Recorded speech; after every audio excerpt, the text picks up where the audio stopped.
வாயு குறைந்து கருமநில வாயு அதிகமாகிவிட்டது. தொழிற்சாலைகளிலிருந்து வெளிவரும் புகை, வாகனங்கள் புகை மற்றும் காடுகள் தீப்பிடிப்பதால் பல நாட்களாக புகை மண்டலமாக காட்சியளிக்கிறேன். டயர்கள் எரிப்பதால் ஒரு புகையை அடைக்கும் என்னோட தடை கலைகிறது.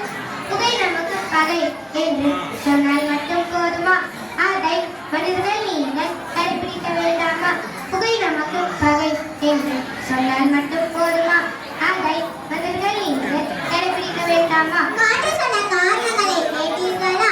காற்று இல்லாமல் எந்த ஒரு உயிரினும் வாழ முடியாது. எனவே காற்றை மாசுபடுத்தாமல் மரங்களை நட்டு தூய்மையான காற்றை பெறுவோம்.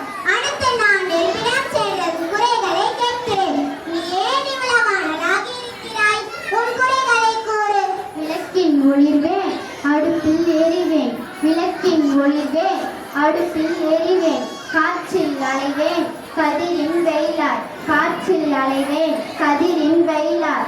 இருட்டின் வழியாய், குளிரில் இதமாய். இருட்டின் வழியாய், குளிரில் இதமாய். இறுதியில் நீராய் தத்துவம் உரைத்தேன்.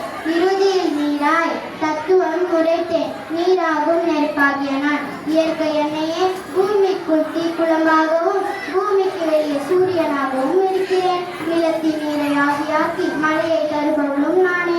மனிதர்கள் என்னை ஆக்கவும் அழிக்கவும் பயன்படுத்துகிறார்கள். மனிதர்கள் டயர் மற்றும் பிளாஸ்டிக் கழிவுகளை எரிக்கும் போது நான் காற்றில் கலந்து பல நோய்களை உருவாக்குகிறேன். இதற்கு மனிதர்களாக நீங்கள் தான் காரணம். இதற்கு மனிதர்கள்